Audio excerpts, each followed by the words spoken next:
Alongside every new league, we aim to make balanced changes to a wide variety of character systems to improve build and playstyle diversity. This league, we focus on rebalancing a few specific game mechanics related to new blood-themed skills and Vaal skills, while lowering the power of specific mechanics that were dominating the metagame and were too far above the level of power we aim for. Okay. We've also made changes for the Atlas passive tree after reviewing their balance, and as a result, both Ritual becoming a core mechanic alongside the upcoming League reward changes. We haven't included the changes to League rewards described in our announcement here. Balance changes related to the new life costing skills. Low life, low mana, and low energy shield now all count as being on 50% or below. What? This new threshold is a bit more obvious at a glance, and is large enough a value that players could survive for a long time on low life with the help of a new Petrified Blood skill. As a result, certain skills, passive, and items have been rebalanced to compensate. For example, the punishment curse effect that causes enemies to take more damage while on low life has been reduced in power, as now it takes effect for a larger portion of the monster's life.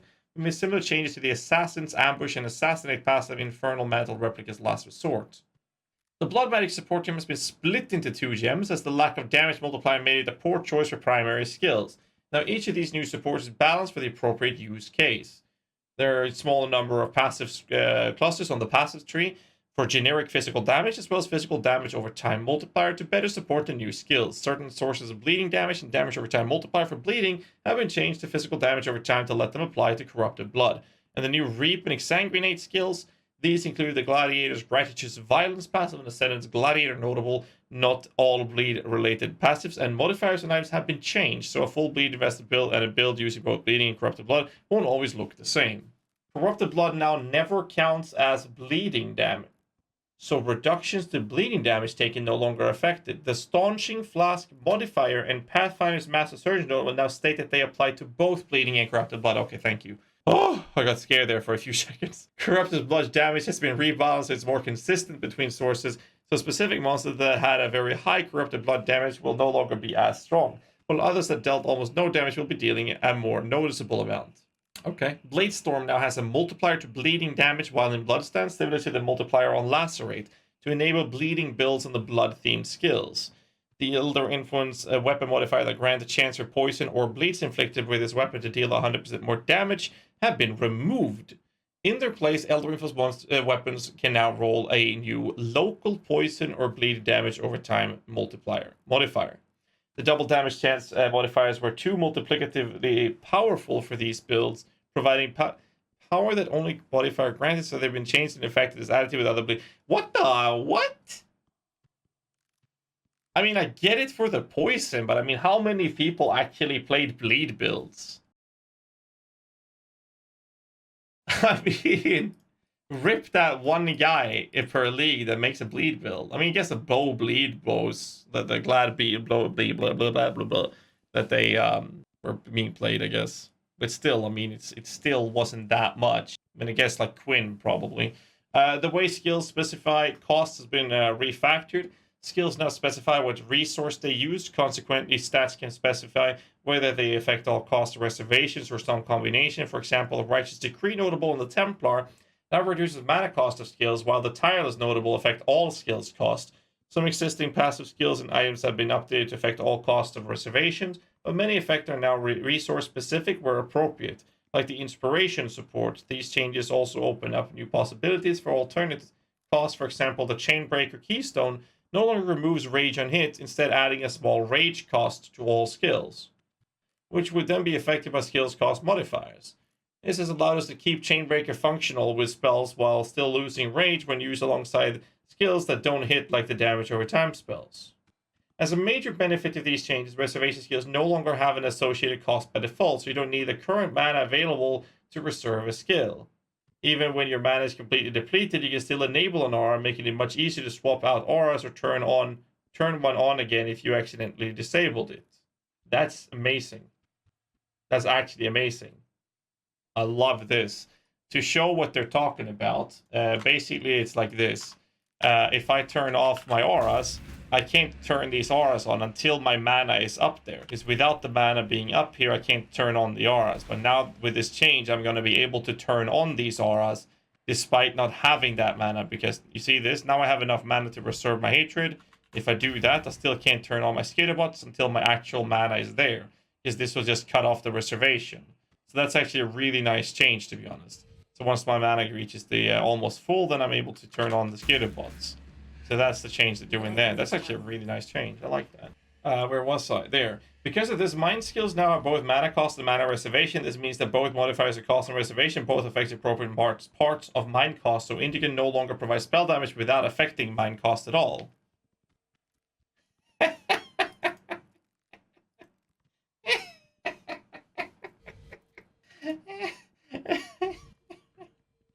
Don't worry, minor builds will still be overpowered as fuck, don't worry about it. Atlas passive balance. We made a series of changes to Atlas passive for a variety of reasons.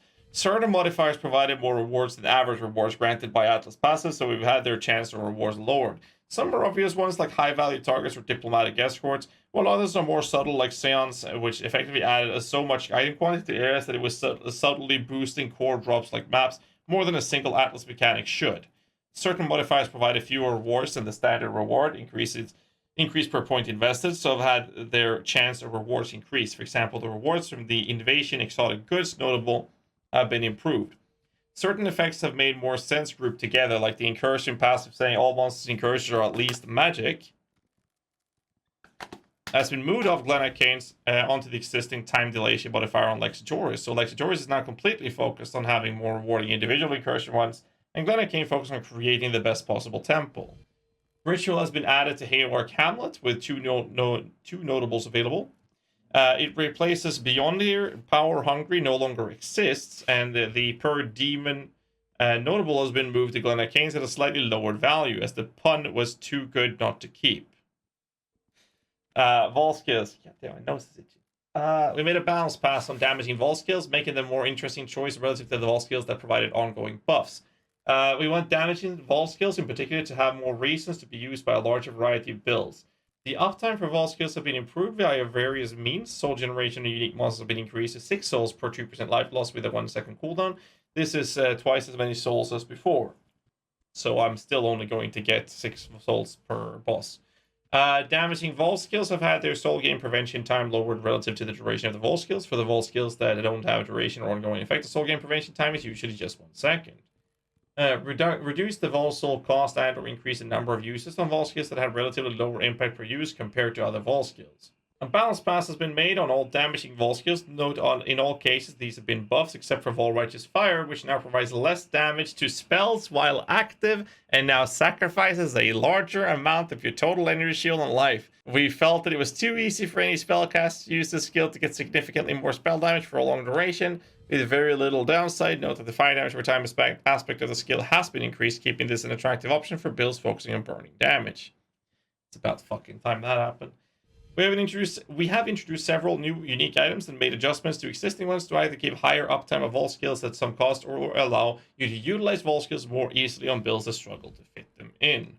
Skill balance changes. We've made balance passes on a large variety of skills that are performing above acceptable power levels, either through damage speed or clearing content or defensive benefits. These include Blade Vortex, Blade Blast, Toxic Rain, General Scry with channel skills, Seismic Cry, Carrion Golem, Vitality, and we're of course nerfing Cyclone to the ground.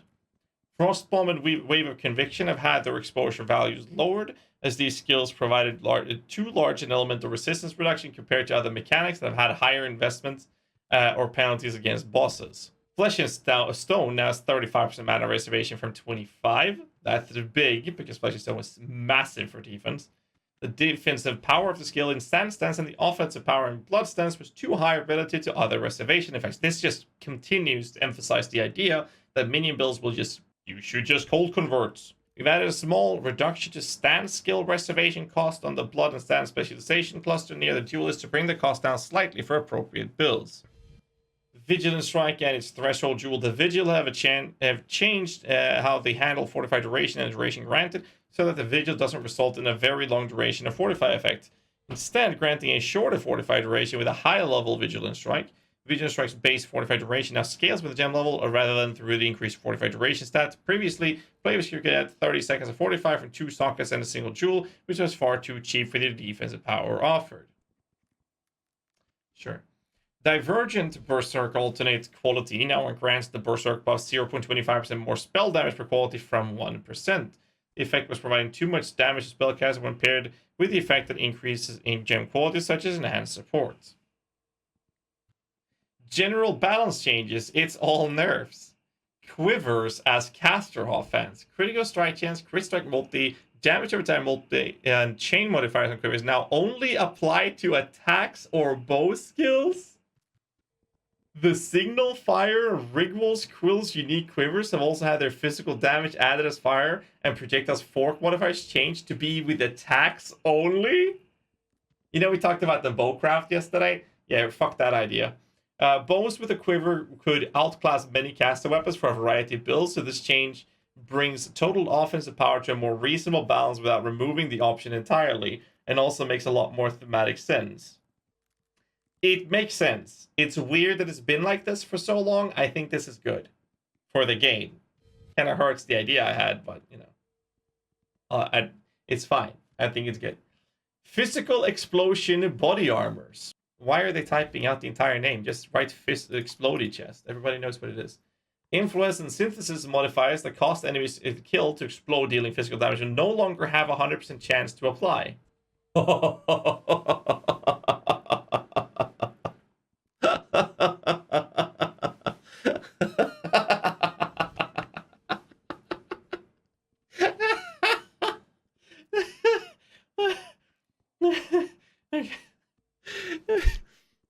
Sorry.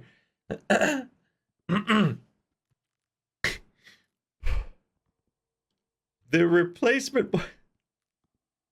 replacement modifiers grants enemies you kill have a chance to explode, dealing a 1/10 of their life as physical damage. With a new lower tier influence mod being introduced that has a lower chance, that keeps the mechanic and opens up the possibility of a stack and explode chance with higher investment. But it will no longer reliably wipe out packs of monsters through a chain reaction of explosions.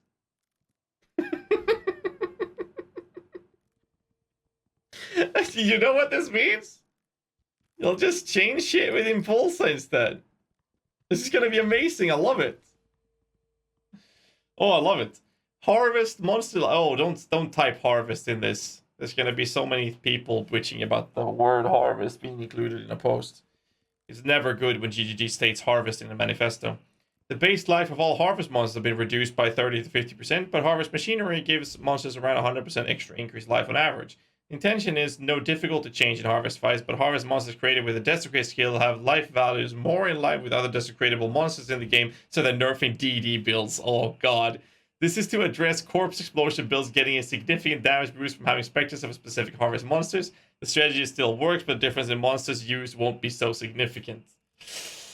Okay, hexproof. Modifiers that allow you to hex your hexes to affect hexproof enemies, such as Cospray's Will, unique body armor, no longer allow you to hex affect yourself while you have hexproof, so you are not your own enemy. Okay. I actually really like these nerfs. Oh, this is so good. Poison Sexton. The Sexton modifier grants players increased damage and movement speed for each poison on them has been removed. Savvy players could run every map with this Sexton effect applied, usually through fracturing specific maps, and the Harvest map enchantment that didn't consume Sexton uses with certain items that allowed them to apply large number of poison buffs to themselves. They could achieve extreme damage and movement speed with little investment.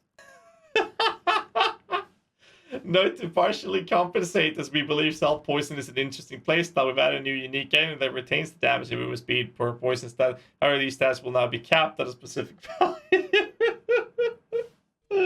Oh my god, this is so good. I love it. I actually love this. Fractured fossils and beast splitting. Splitting an item through beast crafting now applies a split tag to both items, similar to mirrored items that are fractured fossils used on them. Also get the split tags. Split items cannot be split mirrored again, and cannot have imprints made on them or applied to them. So we got that confirmed. Atlas mission sustain. We've removed the bonus mission chance from awakening objective bonus, as Atlas passive combined with this bonus and other mechanics were resulting in almost endless supply of missions. We've decided to keep the Atlas passive at full strength and remove the Awakening objective bonus, so the players has a choice to invest in more Atlas missions if they desire. Delirium item quantity and rarity will lower the standardized the amount of item quantity and rarity granted by Delirium folks. So they now give up to double the inbuilt item rarity of monsters, up to 50% item, and up to 50% of the item quantity of monsters. This now caps out at a maximum depth rather than 50% depth, as was previously the case. Passive tree changes. We are wary about how accessible normally scarce stats, such as area effect, skill effect, duration, aura effect, and predictable speed, are in cluster jewel notables. Given you can stack multiple of the same notable in the passive tree. As a result, we have made small numerical nerfs to several cluster jewels notable to grant the above stats. They literally nerfed aura stacking again, and they nerfing carrying golems. This is amazing. Can't you just imprint before splitting and then use the imprint to get your original back? No, that's what they fixed, to my understanding. You imprint it back because it gets the split tag. As a relatively minor Ascendancy change, the Pain Reaver has been replaced with a new passive skill, the Berserker, providing defensive benefits once you lose life from an enemy hit. It is designed as a high-risk defensive recovery mechanic, granting the faster leech rate from Pain Reaver more easily but with the associated risk. The effects of the Berserker's flawless savagery notable are no longer limited to attacks, and the small passive apply 10% increased physical damage instead of the old 12% increased physical damage with attacks. Are they trying to make Berserker players use Reap? Immortal? No. Don't say that. It was so good. Why are you mentioning Immortal Ambition? Immortal Ambition Keystone's Life Leech affects Recovery Energy Shield. Instead, while in full life stat is now limited by maximum total energy shield recovery from Leech instead of by maximum total life recovery from Leech. Combined with the Corrupted Soul Keystone, the powerful recovery source of Life Leech, it provided too great an increase to a character's combined recovery. This change preserves the desirable life effects and not being removed full life aspect of the Keystone, but limits how easy it is to recover your energy shield pool. What? I mean, it will still be fine for Dark Pact, but I mean, the Reap idea I had kind of gets skewered a little bit. Huh. I mean, I'd say it's a fair take on it. It's a fair change, and it should have been like this from the start. But it is actually providing a bit of a nerf, which does mean that you might actually want to have more energy shield, but that's going to be a little bit tricky initial start of the approach of it. I don't know. That's interesting, though. Corrupted Soul Keystone now costs you to gain 15% of your maximum life as extra energy shield from 20. The Keystone allowed life-based carriers to get a large amount of energy shield very easily, while the non-chaos damage taken by past energy shield, the stat didn't prove to be a significant downside for most builds taking the Keystone. But that's kind of the idea behind it. But okay, sure, there's 5% nerf, that's fine. As I mentioned above, the Chainbreaker Keystone no longer costs you to lose 5 rage when you hit an enemy, but now instead has skills cost plus 3 rage. The Keystone allows certain skills that either didn't hit, such as Bane, or skills that didn't count as used, such as Totems and Mines, to completely bypass the downside. Hardened Scars no longer grants Fortify during the effect of any life loss, instead now grants Fortify while recovering life from a life loss. The notable was granting Fortify too easily to any character that could maintain uptime on a Hallowed Hybrid flask with the Enduring prefix. The Necromancer's Essence Glove notable has had the amount of mana regenerated when you consume a corpse lowered from 8 to 4%. It was providing more base mana regeneration than any other source. Primal Aegis from the Elementalist Bastion of Elements skill now takes 75 damage per allocated notable passive from 100. The Aegis effect went out too strong in Elementalist rework. Right, hit your Malding, Cicerone in Shambles, Quinn 69 Balding. Okay. +1 edit later. Okay. Nice. My dick, it flew away. Okay, bye-bye. It's 9 pages already? What's happening? Yikes, double nerfing again. Don't nerf the skill itself, plus everything that surrounds it. Pick one or the other. Stop bitching. Editor lives so that everything else should get nerfed. Not at all. The strong is the most used spell. This was very interesting.